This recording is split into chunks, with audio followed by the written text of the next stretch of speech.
ge en liten kort historiebeskrivning av det här från Naturskyddsföreningens point of view.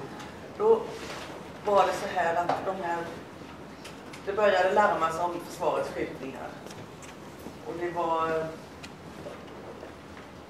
Jag försökte liksom prata om det här på länsordförandekonferensen med ledningen i Naturskyddsföreningen och fick bara rådet att det går aldrig att vinna mot försvaret.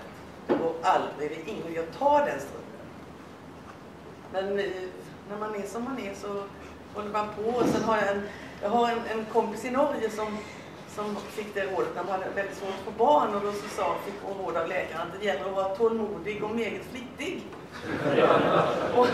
och det är väl ungefär så man måste jobba när man är Naturskyddsförening. Så jag höll på och tjata på det där.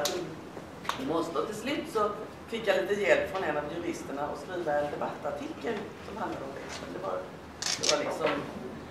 Och sen har vi från kretsen och från länet gjort lite olika saker. Vi fick sponsrat en buss bland annat till ett samrådsmöte som var ganska effektfullt. En Naturskyddsförening kom en buss full med folk till samrådsmöte.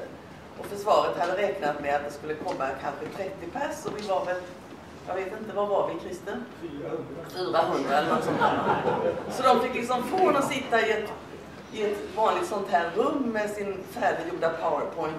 Och det var flera stycken i uniformer och höga chefer. Så fick vi flytta ut i sommarkvällen. Och alla blev liksom, ja, de blev ganska låga på något sätt. Och de hade beställt kaffe till de här 30 personerna. Alla var jättearga att man inte ens fick kaffe. Så det blev liksom, det var ett ganska... Vi har varit på massa sådana här grejer. Och sen så började då arv och blåsas liv i en jättegammal organisation. Och det var från den Östgötasidan det började blåsa. Och sen till slut så det får jag säga, jag tjatade många gånger, det kan somliga som är här intyga. Och då till slut så sa Mikael Karlsson, som då var ordförande, okej då gjorde vi Ingrid, min alltså lilla dotter som läste biologi och gjorde någon sorts praktik på Naturskyddsföreningen. Hon kan göra en rapport. Jaha. Och det fick hon göra, och det gjorde hon ju faktiskt. Och den har legat lite till grund för Naturskyddsföreningens. Liksom. Hon kollade vad är det egentligen som finns här för olika beslut och sådana saker. Och sen har vi ju etablerat ett gott samarbete runt hela sjön. Det är alltså länsförbunden i Örebro, Östergötland, Jönköping och Skaraborg. Och vi har suttit ihop och liksom försökt att organisera oss, och vi har försökt få med kretsarna i det här. Inte så himla enkelt faktiskt. Men sen så har vi haft ihop med Riks då och försökt att tjata om det här. Pengar, vi måste ha pengar för att driva de här frågorna. Och fått väldigt mycket pengar faktiskt. För att man har då insett att det är väldigt intressant att se hur långt håller det här Natura 1000-beslutet. Det är liksom i vatten. Det är det som har varit utgångspunkt för att man skulle få någon sorts beslut där som skulle kunna funka. Det första beslutet på i Sverige. Så har det väl ungefär varit. Och nu håller vi på, nu företag liksom styrandet av de här pengarna och det ligger på denna sidan vätten. Nu ligger det på Östergötland och Jönköping. Nu är de liksom styrgrupp för det här jobbet. Och så har vi då kunnat för de här pengarna hyra in en miljöjurist som har jobbat jättemycket och stridit. Och det har då både och fältbiologerna varit med i det jobbet också. Och det här är inget som slutar nu, utan vi håller på. Jo, jag har två frågor. Det ena är i 16 kapitlet så står det att rätten att överklaga gäller dock inte domar och beslut som rör Försvarsmakten, Fortifikationsverket, Försvarsmaterielverket och Försvarets radioanstalt. Den har vi inte läst. Nej, jag har inte läst. Alltså, hur kommer det det? Ja, 13.6 där, ja. Och det har ju Naturskyddsföreningen stött på i något tidigare dom där man har blivit avvisad på grund av att man ursäkta mig. Men det finns en Århuskonvention också. Och där finns också ett undantag för, men där är det mer beskrivet som att när det är liksom militära hemligheter, att det är det som gör det här. Alltså, Så det kommer någon vägledande dom helt enkelt som har sagt att praxis är... Nej, det är oklart fortfarande. Ja. Så när vår första överklagan på de här granatsprängningarna avvisades, då skrev ändå Mark- och miljödomstolen att vi då kunde föra talan. Men den skulle avvisas av andra skäl. Men det här är fortfarande alltså en öppen fråga, skulle jag säga. Alltså, när vi överklagar nu så överklagar vi alltid både som aktionsgrupp och sen som enskilda personer som bor nära. Sakägare. Så vi försöker se till så att vi har täcker upp det. Det var ena frågan. Den andra frågan var vad i sak har ni klagat på? Alltså, är det Natura 2000-bestämmelsen eller dispens, eller vad är sakfrågan som jag pekar? Ja. Eller de viktigaste kanske, ja. Flera. Sakfrågan är ju Natura 2000-frågan väldigt mycket. Men de sköter också Gunilla väldigt bra. Vår gemensamma jurist, Gunilla Höglund Bergbjörk. Ja. Hon har den senaste inlagan, tror jag, när det gäller är på 30 sidor någonting. Där hon går igenom olika EU-domar och sånt där. Men vi menar på att det här strider ju mot det mesta i miljöbalkens andra kapitel. När det gäller val av plats, när det gäller liksom att man ska ha försiktighetsåtgärder och alltihopa detta. Ja, är det någon av dem som är inne på miljökvalitetsnormerna? Har ni klarat det? Ja, vi har kikat på det. Det är svårt också att få siffror på vad just den här verksamheten påverkas.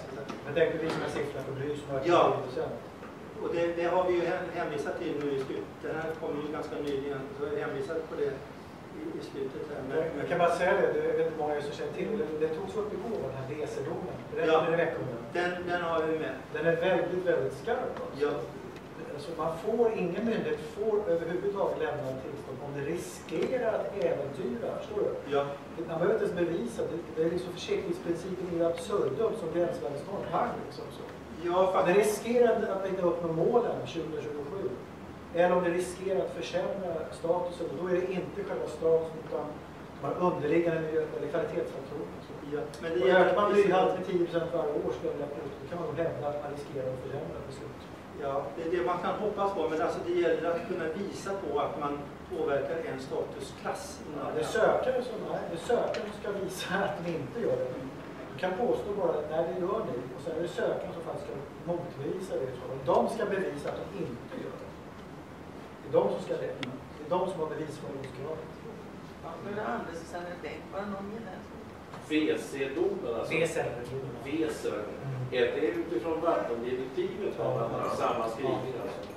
Att man, för vi använde ju den när vi protesterade och fick en vindkraftspark i Laxå borta. Och då var det återigen då riskerar att försämra de tekniska systemen. Och det var det som var avgörande. Alltså i princip, och det säger Svea hovrätt som är Mark- och miljööverdomstolen, håller med om det. Det här gör att vi har skrivit fel i miljöbalken. Alltså, alla miljökvalitetsnormer, inte bara kemiska faktorer, utan de andra också, är att betrakta som gränsvärdesnormer. Och därför kan man också använda stoppparagrafen i den, alltså i andra, två andra. Det finns en stoppparagraf, så gränsvärdesnorm, det är därför vi har ett dubbdäcksförbud på Hornsgatan i Stockholm. Det är för att det är gränsvärdesnormer, de här luftkvalitetsnormerna. De har miljökvalitetsnormer för vatten, men också att betrakta som gränsvärdesnormer. Alltså kan man säga stopp. Om inte sökaren kan bevisa att det här inte påverkar, så kan man sätta stopp. Alltså det här bråkas mycket om nu. Jag ska på måndag skicka in till Högsta domstolen för att det är klart från miljödomstolen som de sa ja till det. Så det är jätteviktigt att få de här grejerna rätt nu. Liksom. Praxis eller vägledande domar pekar på gränsvärden så vi liksom får det klart. Gunilla vet och jag känner det. Det finns med i våra överklaganden. Det är okej med att fråga Gunilla att titta på det? Så? Är det okej med er med att fråga Gunilla att titta på det? Det finns, jag har lämnat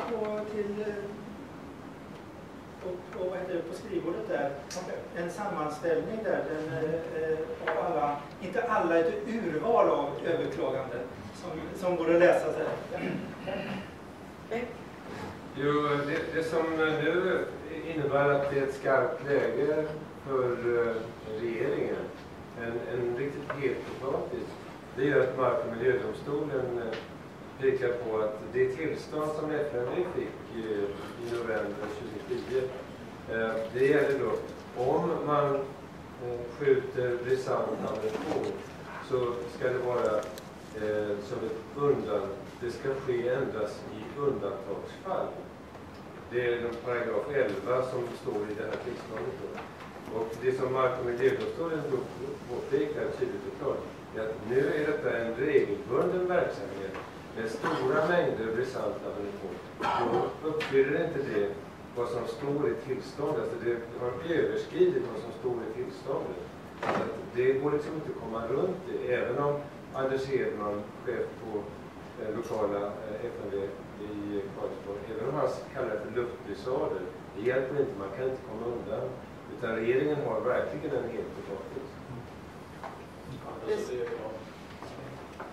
Det som ingen har sagt här idag är ju att Vättern alltså är en vattentäkt som nu servar hela Skara och i stort sett och norra delen runt Vättern också, och som kommer att försörja Örebro och Västerås, alla de kommunerna där uppe, och som på sikt kan komma att försörja även Stockholm när kanske Östersjön tippar över och rinner in i Mälaren.